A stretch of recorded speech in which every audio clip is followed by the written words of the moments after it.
On September 6th, Hurricane Irma tore through the Caribbean island of St. Martin and destroyed our little piece of heaven on earth.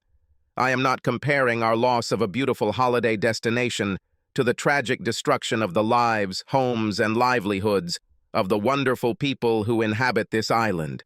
It cannot be compared. But both Jane and I mourned the loss of our special paradise. I met Jane while serving on the USNS Comfort, one of the Navy's Mercy-class hospital ships, immediately after the 2010 Haiti earthquake. The Comfort was in the Caribbean providing casualty relief. I was a second lieutenant with 2 months left of my 6-year tour of duty, and I was ready to receive an honorable discharge and return to the civilian world. Everything turned out as well as possible. The time spent as an officer commanding a brigade of assistant drivers gave me ample opportunities for a decent civilian career. Jane was a recent college graduate with a nursing degree and a civilian volunteer on the ship, helping with post-surgical recovery. We met when my team was troubleshooting problems in her room. I immediately fell in love with her beauty, slim, athletic build, long blonde hair, blue eyes, and the most beautiful smile I've seen in years. I tried to strike up a conversation with her without seeming intrusive or interfering with her duties. The ship has a strict fraternization policy, but over the next few weeks, we had the opportunity to have lunch together several times. I spent enough time with Jane to want to get to know her better. She apparently felt the same way because she gave me her parents' address and her mobile phone number. We agreed to meet after my demobilization. Just a week after my resignation, I was knocking on the door of her parents' house in the suburbs of Philadelphia. Jane's parents, Paul and Rose, greeted me with friendly smiles. The four of us cooked a delicious home-cooked dinner. Rose, an excellent cook, Paul, an Air Force veteran who served in the 60s, putting aside inter-service rivalry and becoming immediate friends. Paul even gave me a tip for a job in Philly. The tip turned into an offer, which turned into a career. I must admit that my sexual relationship with Jane developed much more slowly than I would have liked. Rose and Paul were Catholics of the old school, and with Jane living at home, there were limited opportunities for realizing our growing love for each other. Jane was not a virgin. She had 2 regular boyfriends in college. 4 months passed before Jane and I finally ended up in my bed. It was pretty vanilla, but wonderful. Jane's previous boyfriends apparently weren't particularly imaginative in bed. She was shocked by some of the things we did that first weekend, even though, like I said, it was all pretty vanilla. Jane and I got married 10 months after I moved to Pennsylvania. We both had great jobs and decided we would wait a few years before starting a family. We used these years to save up good equity for a new home and to enable Jane to become a full-time mom when our children arrived. We also used these years to enjoy each other's company, emotionally and sexually. We spent our honeymoon on the Caribbean island of St. Martin. I was able to rent a 35-foot sailing yacht in Marigot, the capital of French Saint Martin. We walked around the island and went to Anguilla and St. Barth's. Jane surprised me by spending most of her time between harbors, sunbathing on the deck of the yacht. It's kind of stupid to put on clothes when no one can see us, isn't it? Surprising attitude towards nudity, given Jane's usually conservative attitude towards sex. The third night on the yacht was perhaps the most magical of my life. Jane and I finished with a delicious dish of red snapper, accompanied by a wonderful bottle of Burgundy Chardonnay. We laid out a blanket on the deck and looked at 1,000,000 stars. 2 shooting stars streaked across the sky. We made love, and when we finished, we fell asleep in each other's arms, the only ones in the world that night. 2 days later, we sailed into a bay near the Bay of Orient. We reached the shore, and Jane was stunned to discover that we were on the nudist beach of Orient Bay. "Rick, everyone here is naked." Jane was wearing the smallest bikini and was still overdressed. I decided to shock Jane and pulled off my swimming trunks. "Rick, what are you doing?" "When in Rome, do as the Romans do." "Well, not me." We walked along the beach along the naturist resort, Jane in a bikini, me in my birth suit. By the time we returned to the resort's restaurant, Papagayo, Jane had ditched her top, but was still wearing her underpants. It was a unique experience. I swam to the boat and grabbed our towels, sunblock, and money. We took 2 sun loungers on the beach and a bucket of beer. Jane kept her panties on. "Some parts of the body are only for my husband's eyes," was her only comment on this matter. It was a beautiful day. External sexual behavior is strictly prohibited, and there are no roaming groups of horny men trying to pick up women. It turned out to be much more relaxing than I expected. After a couple of hours, we swam back to the boat and vowed to return someday. A day in the sun with people watching my beautiful topless wife boosted my libido. Jane and I spent the evening on the yacht making love. We anchored off the pier on Pinel Island before sailing back to Marigot and flying home. In 6 years, from the honeymoon to Hurricane Irma, Jane and I returned to the island 9 times. We either rented a sailboat or stayed in a condominium on Orient Beach, but never visited a naturist resort, although we did sunbathe on Club Orient Beach from time to time. Jane never changed her mind about full nudity, but her bikini bottoms shrunk considerably, sometimes down to thong size, while keeping her treasures hidden. We were already booked for our 10th visit when disaster struck. Photos of the destruction we found online reminded us of what we saw after the disaster in Haiti. Words cannot describe the destruction.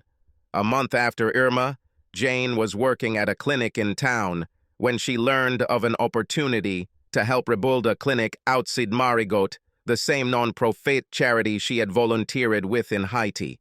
Jane almost attacked me as I walked through the front door of our apartment. "Rick, can you believe this? They need help in St. Martin. They are asking for qualified medical professionals to run a new clinic in Marigot. I already talked to my boss. He said that he would approve my leave." "Wait a minute, Jane. How long is this for?" "From 3 to 5 months. And you didn't think we should talk about this first?"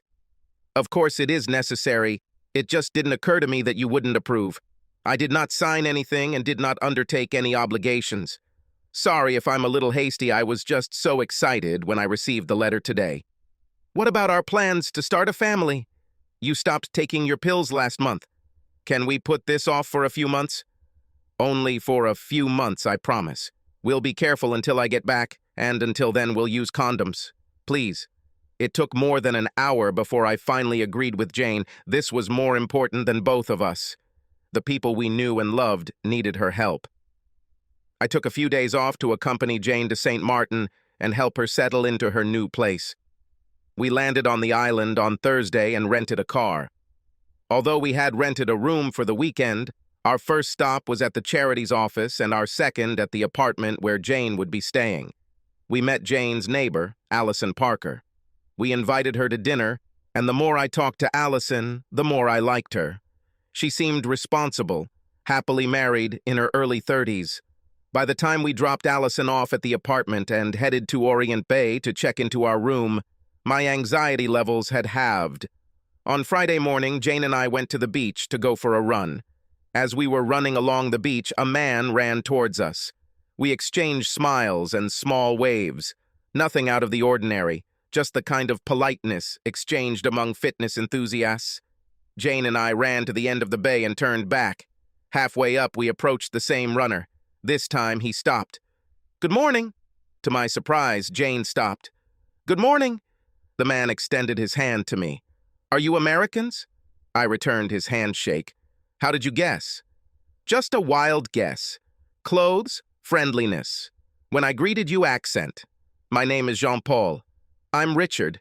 This is my wife, Jane." Jean-Paul extended his hand to her. "Very nice. It's nice to meet new people." After Irma, the beach became so deserted, especially at this time of year. Jean-Paul stared at Jane for too long, but he couldn't blame him as she looked stunning in her bra and jogging shorts. When Jean-Paul asked how we planned to spend the day, I was annoyed that Jane had announced our intention to visit a nudist beach. Of course, he showed up that same day. He moved the lounge chair to the other side of Janie from me. He made sure she was watching as he pulled down his pants. For the next hour, he told us his life story, and I tried my best to stay awake. It turned out that he was a French citizen living in Saint Martin to help rebuild the school and other damaged public buildings. Local civil engineers were overwhelmed by the scale of the projects needed, and his Parisian firm sent him there to help the locals. When asked about his family, he replied that he was single. No wife, no children. I bought my first beer, and when I returned from the pub, Jean-Paul was lying on his stomach and looking at me with a grin on his face. Half an hour later, Jean-Paul offered to buy a second portion and left. While he was gone, I tried to engage Jane in a conversation that had nothing to do with our interlocutor. Just as I asked Jane about dinner, Jean-Paul returned with our beers. Jane turned to Jean-Paul. "We were just discussing dinner. Maybe you can recommend some places? Our favorite restaurant closed after Irma. Let me take you to my new favorite place in Marigot. This will be my treat." I couldn't hide my annoyance, but Jane responded before I declined his offer. "It is very kind of you. Can we pick you up on the way?" That's how we ended our Friday evening with the Frenchman. The dinner was good, but I could have done without Jean-Paul's condescending attitude. Like many French people, he seemed to have a certain dislike for the Americans, especially our military. More than once, he made snide remarks about bad decisions made by the United States. I bit my tongue before agreeing with him. I wanted to say that we made a particularly bad decision when we worked with the British to kick the Nazis out of France. But I held my tongue because he might use my words to gain sympathy from Jane. This was not my first rodeo. Jane had a nice evening being the center of attention. Perhaps I should be more concerned about her flirtatious ways, but this is Jane we're talking about. This is a woman who has done the right things all her life and been a good daughter and wife. Jane and I took turns dancing. From time to time, I caught Jean-Paul trying to rub himself against Jane, and whenever this happened, I intervened. This really infuriated him. When I finally told Jane it was time to leave, he tried to bait me with a snide comment. I would have left him there, but he came out with us, and I decided to take him home. When I stopped in front of his apartment, he tried to bait me again by kissing Jane. I'm sure she thought it would be one of those kisses on the cheek, but he kissed her on the lips, catching Jane off guard. I was glad she didn't kiss me back. I decided to avoid this jerk for the rest of the weekend. I implied that I didn't like this guy, that he was rude and disrespectful. Jane did not argue, and I decided that I had made my point. When it was time to board the plane, I tried my best to tell Jane I loved her and for her to be careful. During the first week, we talked on the phone almost every evening. She called me on Saturday afternoon, told me the staff were having dinner that evening, and promised to call me on Sunday. When we finally connected on Sunday evening, Jane seemed distant. She claimed that she was simply tired from a long week because she worked the first 6 days. Over the next 2 weeks, the calls became less and less frequent. By the end of the third week, I was getting worried and made plans to fly back the following weekend. We had a nice long talk on Thursday. I told Jane about my plans to fly in on Friday and stay until Sunday, but what I didn't tell her was that my flight home was actually on Tuesday and Monday was her birthday, and I wanted to surprise her. Jane met me at the airport with kisses and hugs. She told me I was in for a pleasant surprise. She had booked a bungalow in Phillipsburg. She said she was tired of living on the French side and wanted a change of scenery. It seemed odd, but I was determined to use the weekend to reconnect with my wife, and whining about her plans wouldn't get the weekend off to a good start. The first hint of trouble came when Jane took off her clothes that night. The light was low, but I didn't see any tan lines. That night we made love, with condoms, of course, but it was too dark to know for sure. I did a smart thing. I stayed up until she fell asleep and used the flashlight on my phone. Hell, no traces, not even a thong. The next morning, the weekend went downhill. When I asked Jane about her lack of tan lines, she became defensive and made up some story about sunbathing in privacy on their deck, adding, "You do not trust me?" I already started to mistrust, but I kept it to myself. It is difficult to determine the correct approach in this situation. Looking back, I should have grabbed Jane and brought her home. If she had cheated, perhaps I would have forgiven her, and we could have resolved the issue through counseling. Some couples can survive the betrayal of their husband or wife. But it takes two to save a marriage, and at this stage, I would work alone. We went about our business on Saturday and Sunday until I staged my departure from the island on Sunday afternoon. My original intention was to catch Jane at her apartment on Monday morning and spend as much time with her as her work schedule would allow. At least I assumed that we would have breakfast and dinner together. Now, after such a lousy weekend, I have reconsidered my plans. We said goodbye at the hotel. Jane to go back to her apartment in Marigot, I to go to the airport. The depth of our relationship is evidenced by the fact that Jane did not argue when I suggested that she not accompany me to the airport to say goodbye. She must have been in a hurry because she didn't notice that I asked my taxi to turn around at the first roundabout and follow her taxi. She drove straight to the apartment where we met Jean-Paul that first evening, more than a month ago. She didn't even knock on the door, but walked right in. I paid the driver and thought about what to do. It only took 2 minutes to decide to meet them, but I hoped I wasn't too late. I was about to knock on the door when I heard words that destroyed all hope. They probably wouldn't have heard me knock, given Jane's screams. I left and went to the airport, missing my Sunday flight, but managing to change my ticket from Tuesday to Monday. I checked into my room and got drunk. I think I slept no more than 2 hours. I can't say why, but for some reason, I got out of bed early Monday morning. I bought a bouquet of flowers and took a taxi to Jane's apartment. I gave $20 to the young man to take the flowers and the card I had bought earlier to her door. When he knocked, I was watching him from across the street. Allison opened the door, took the card, disappeared into the apartment, then handed the card back to the young man. He came back to me with flowers and a card. "The lady said that your wife no longer lives there. She wrote a new address on the postcard." "Sorry." He handed me a postcard and I saw Jean-Paul's address written on it. "Do you want to get another 20? We can walk a quarter of a mile and get them there." "Certainly." We walked without saying a word. I think the young man was embarrassed for me, a married cuckold. He knocked on Jean-Paul's door. I remained in the park opposite, but I saw the young man pass a card and flowers through the open door. When the young man returned, he only said, "I don't think she's yours anymore. Sorry." Neither of them even bothered to put anything on before opening the door. I gave him a 20, and before we had time to leave, the apartment door opened, and Jean-Paul came out, still naked, and threw flowers over the railing. That same day, I flew home and began to unravel our married life. On the advice of a divorce attorney, I documented our account balances, divided the funds, and opened my own accounts, removing my name from our joint credit card and checking account. My goal was to have everything ready before I told Jane about our divorce. If Jane noticed the lack of love and warmth during subsequent, infrequent phone calls, she did not say anything until the 3rd week. For some reason, Jane decided to go home, but she didn't tell me why on the phone. "Richard, you don't seem too happy about my return. What's happened?" "Jane, you've been gone for almost 8 weeks. The separation turned out to be more difficult than I expected. You'll see, everything will change when you get off the plane.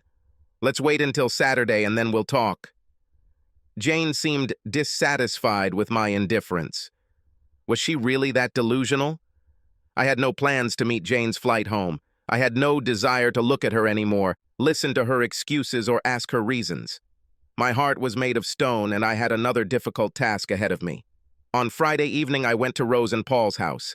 They welcomed me as their son, as they always do. "Richard, what a pleasant surprise. We didn't expect to see you until Sunday. We are looking forward to meeting Jane and having Sunday dinner together. Rose, Paul, I'm very sorry to tell you about this. Jane has a lover in St. Martin. As far as I can tell, she dated him most of the time she was gone." "This can't be. This is not our Jane. There must be some mistake here." "No mistake. I was convinced of this the last time I was there. She moved out of her apartment and lives with a Frenchman she met there." Rose started crying. Paul looked like he was going to explode. "I still don't believe it. It's some kind of mistake." "Well, you can ask her when she arrives tomorrow. You'll have to meet her flight. I'm done with her. There are divorce papers in this envelope. She can ask her lawyer to contact mine. His business card is inside. If she insists, I can send her a formal notice. But I don't see the need for it. Everything we own is divided in half. Our apartment's lease expires in 6 weeks and the rent is paid in advance. This will give her time to renew the contract or remove her property. I threw the envelope on the sofa, turned and left. Of course, the next day there were calls and texts. Jane left messages begging me to talk to her. I only responded to messages on my own. Go see my lawyer. We're all over. The first time I saw Jean-Paul running towards us along the beach, something happened to me. How else can I explain all the stupid things I did from that moment until the moment I got off the plane at Kennedy Airport? Richard was the man I planned to love my whole life, who I hoped to start a family with, who treated me with love and respect. I repaid him with cruelty and disrespect. It all started when Richard and I stopped at the beach that first day. Jean-Paul was handsome, with the body of a Greek god, only darker. He was charming, but I didn't notice that his charm was directed solely at me, and I also didn't recognize his slight jabs at Richard. I stupidly blurted out that Richard and I were planning to spend the afternoon on the nudist part of the beach, so it was no surprise that Jean-Paul showed up that day, and I was pleased to think that I had attracted the attention of such a handsome man. He made sure I was watching him as he stood up to take off his shorts. Jean-Paul smiled at me as he sat down on the lounge chair to my left and continued to dominate the conversation, and I let him.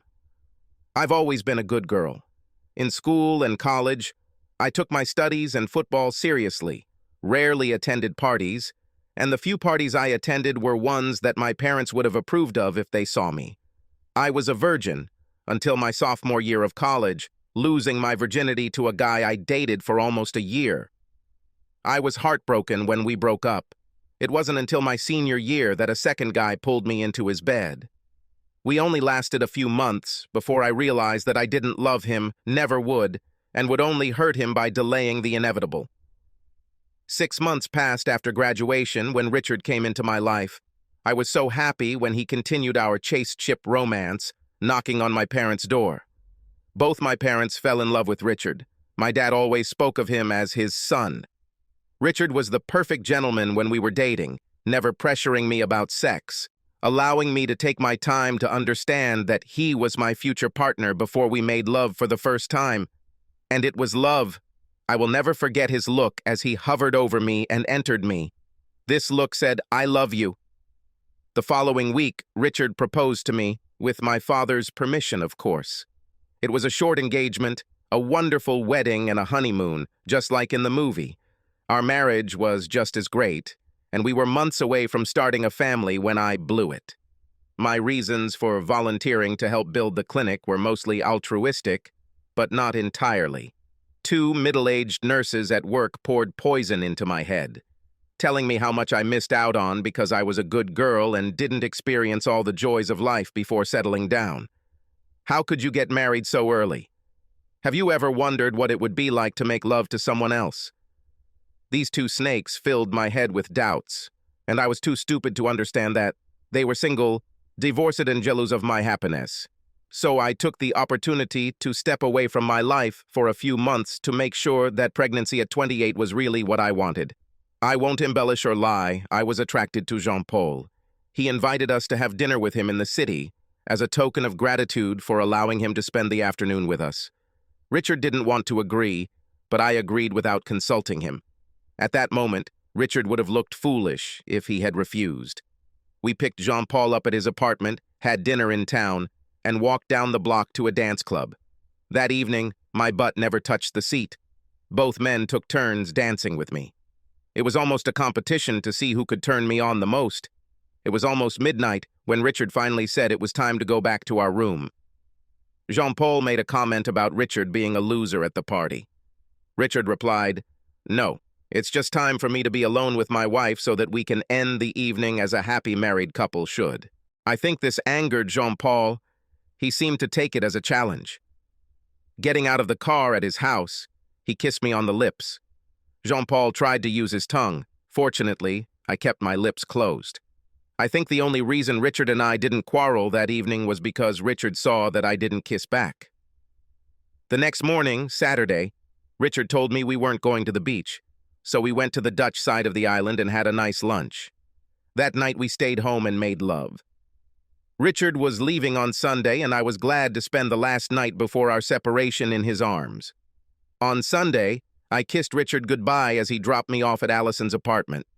His last words before getting into his rental car were, "Remember how much I love you, how much I will miss you. Be careful, love." That first week, Jean-Paul showed up at work to say hello and invited me to lunch. We had lunch together, and he dispelled my suspicions by acting like a perfect gentleman. When Allison warned me that day to be careful around Jean-Paul, I brushed off her concerns. "Well, just be careful around Jean-Paul. Don't forget that you're married to a wonderful man." It was probably the worst thing she could have said at that moment in my life. On the first Saturday, the entire staff went out to dinner. Jean-Paul had apparently become friends with one of my colleagues because he showed up and sat at our table, charming everyone except Allison. Jean-Paul persuaded me to return to the same dance club where we spent the evening with Richard. Jean-Paul danced with me for the next 2 hours, practically having sex on the dance floor, only taking breaks to drink something else at our table. All pretensions to gentlemanliness disappeared after the second dance. His tongue found mine. His hands were on my ass or breasts whenever it seemed to him that we might go unnoticed. He took liberties with me that I never allowed Richard in public, and he took me to his apartment and got me. There is no other way to describe it. Jean-Paul used my body, and my body responded to him. That night, I never had time to think about my betrayal. Every time my conscience began to torment me, Jean-Paul read my thoughts. After the first time, we lay together, me in his arms. Just when I was about to say, "I have to go," he turned me over on my stomach and we had sex again. When I woke up, I saw Jean-Paul looking at me. "You woke up." Without another word, he began the third round. We finished and took a shower together, playing with each other until the warm water ran out. Jean-Paul made coffee and cut a baguette for breakfast. He lent me a toothbrush. I wasn't surprised to see that he had a stash of cheap toothbrushes in his drawer. Seeing my expression, he simply gave me his wicked smile. "Hurry up. We're going to the beach. I'll have to stop by and grab a swimsuit." How will I explain last night to Allison? "You don't have to. You won't go home." "What, do you have a collection of bikinis in another drawer?" "No. But you can wear one of my t-shirts until we get to the beach. You won't need a swimsuit on a nudist beach." "But I never go without underwear, even if it's a thong." Today, everything will change. We actually went to a nudist beach, although not in Oriente. We went to Kupakoi, a beach that Richard and I had been to once before. Jean-Paul seemed to take pleasure in making me feel uncomfortable by pushing the boundaries. He spread our blanket next to a group of young people. I saw how the three of them, from time to time, glanced in my direction, and I went into the surf. Jean-Paul joined me in the water. When we were up to our necks in water, he tried to have sex in the water. For the first time, I refused him. He was unhappy, but resigned himself. I let him put sunblock on me, and it was almost a mistake. I felt a wave of desire. "Let's get back to you." That's what we did, and we did it. This 2 more times before Jean-Paul brought me to my apartment in the evening. Once again, Allison said something wrong. "I thought I told you to be careful with this man. He's going to ruin your life and ruin your marriage." I didn't need a moral lesson. I didn't say a word. I just went into my bedroom and closed the door. Over the next 2 weeks, I went back and forth between my apartment and Jean-Paul's apartment. And all this time, Allison treated me coldly at work. Finally, on Thursday, I had enough. Jean-Paul asked me to move in with him earlier that week, and until now, I was hesitant. "Allison, Glenna is looking for housing. Why don't I move out and give her my own room? Is that okay with you?" Allison breathed a sigh of relief. "It suits me." "When?" "Tomorrow." I spent the evening packing my things and talking to Richard on the phone. His voice sounded lonely, and it was not an easy phone conversation.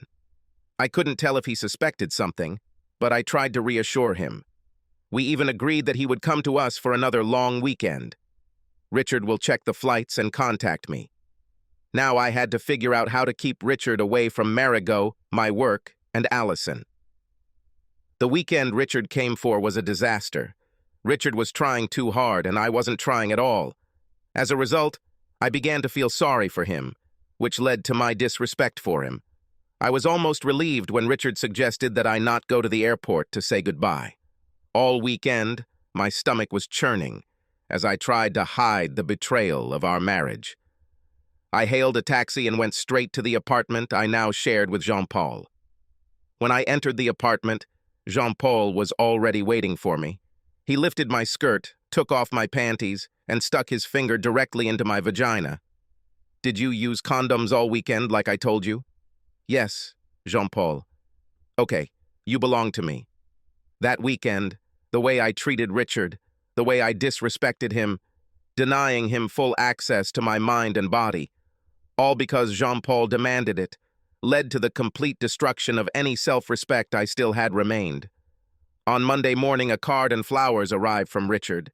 At first I panicked, thinking that Richard knew that I was living with Jean-Paul, but on the envelope I found Allison's handwriting, who was sending a postcard from my old apartment to the new one.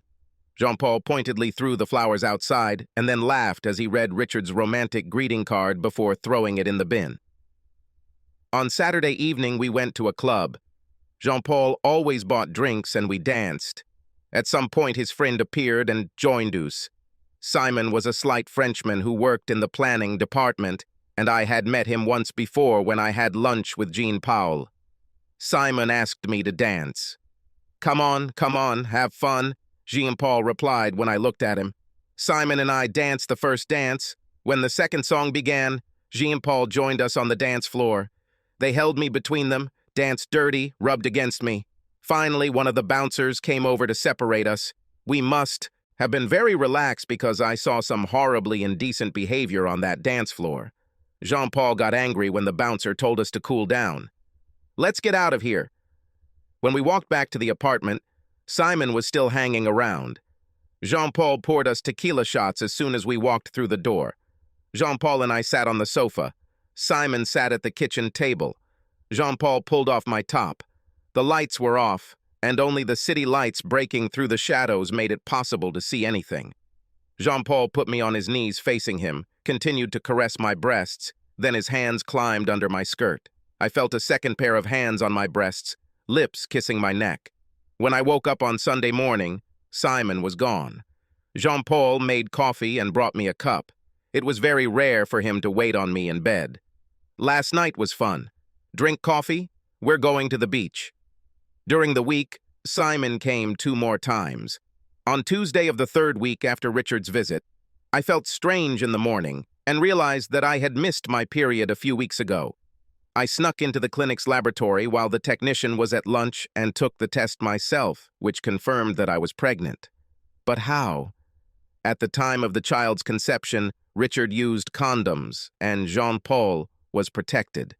Condoms can break, but then a terrible thought occurred to me.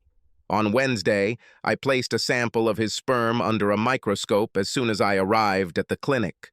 Jean-Paul's little swimmers swam in the sample. That son of a bitch was lying. He was fertile and, most likely, the father of my child. I ran down the street to his office and ran into him. "I am pregnant." "And what?" "It's yours, son of a bitch. You haven't had surgery, I checked, and you're fertile." "And what?" "Get rid of it. Or better yet, take him and let Richard raise him." "I can't ask Richard to raise your child." "Don't you care about me and our baby?" Shouting these words, I attacked Jean-Paul, striking his chest with my fists. Jean-Paul responded with a hard slap to the face, hard enough to send me flying into my chair. "You are dumb? Did you really think that I cared about you? It gave me pleasure to make a cuckold out of your handsome sailor husband. Now you can go back to America and he can raise my child like a real cuckold. Get your shit out of my apartment and leave me alone." The slap and his words were like a cold shower. Suddenly everything became clear. My life had become a cesspool of immorality. The blinders came off my eyes and I saw what I had become. Am I too late to save my happy life at home? I reached the apartment and collected my things. At the clinic, I asked Joan if I could stay with her for a few days. I said that I was leaving home. Rumors about this spread within hours. Allison came up to me. "Well, did he corrupt you?" "What?" Did he sell you to one of the city officials? I warned you to stay away from him. He uses women as bribes to get preferential treatment for his projects. Why didn't you say this? I warned. But you didn't want to listen. You were too caught up in your dirty affair to listen. Good luck getting Richard back. I'm sure he knows what you've been doing here. But Richard loves me. I flew home on Saturday, wishing, hoping, and praying that Richard would forgive me so we could rebuild our life and love together. I was sure that I could return him. He really loved me. About 3 weeks after Jane returned home, her mother and father visited me, and it was a somber meeting. Rose and Paul were surprised by my lack of emotion until I stopped holding it in. This was right after Rose asked me, "Isn't there something you two can do to stay together? You were so suitable for each other." I began to choke, but managed to say these words. I also thought that we were suitable for each other. But I heard them having sex, not even half an hour after we parted at the hotel.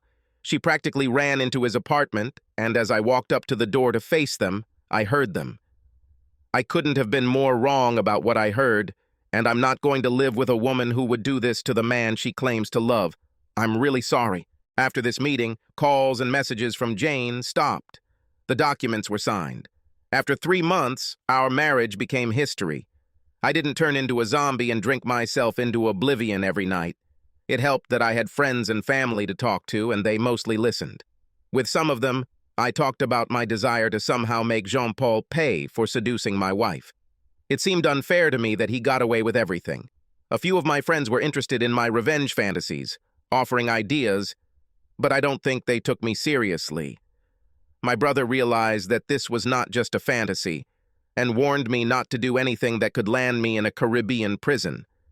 Even though my brother advised against revenge, the memory of the dark smile on Jean-Paul's face will not disappear until I do something.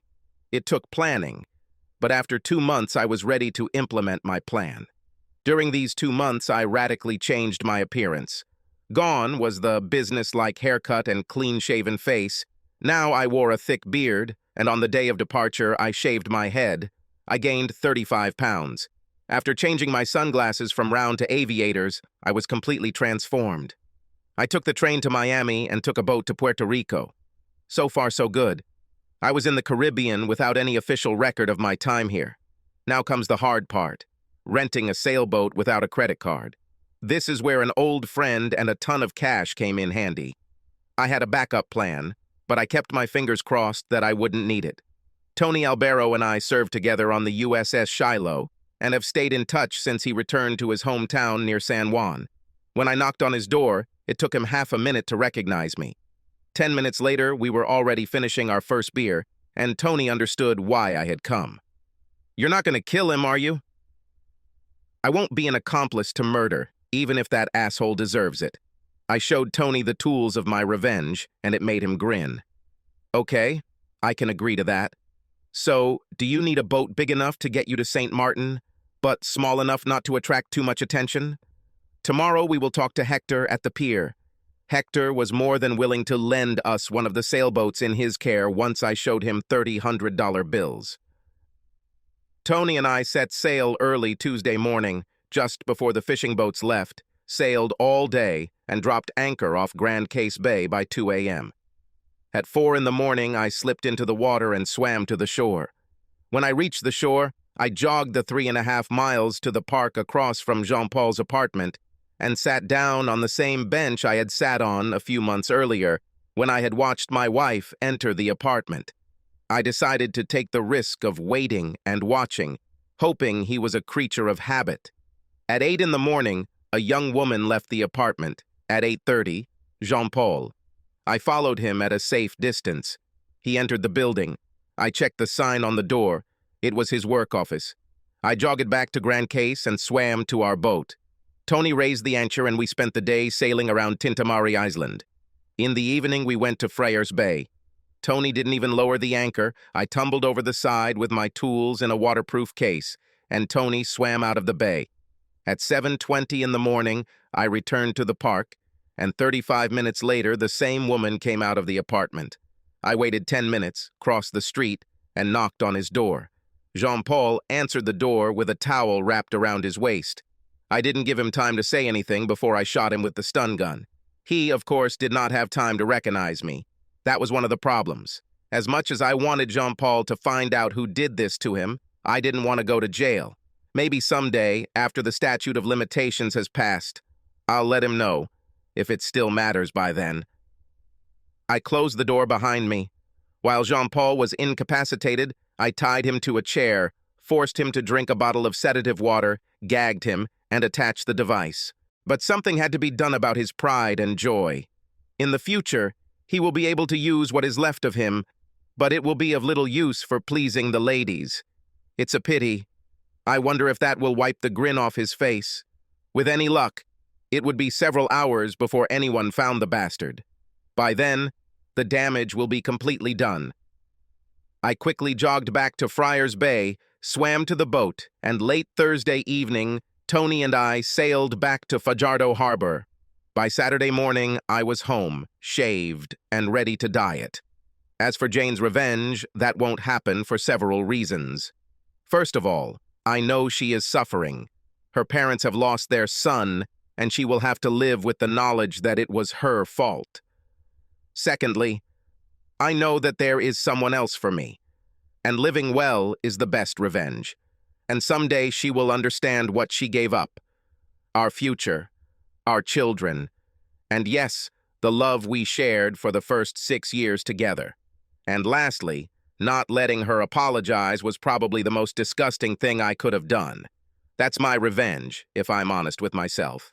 I moved in with my parents and started working at a hospital near their home while my belly grew. My parents forced me to go to a therapist, saying that this was a prerequisite if they would allow me to move in with them and help me take care of the child. It took no more than 6 sessions with a therapist to analyze where everything went wrong. 2 harpies from my old clinic set the stage for this. I was immature and allowed their ridicule to fuel my narcissism, believing that I deserved and should get more out of life. I was scared that I would become a mother and be tied hand and foot. Finally, I was ready to fall in love with a charming seducer who was offering something forbidden.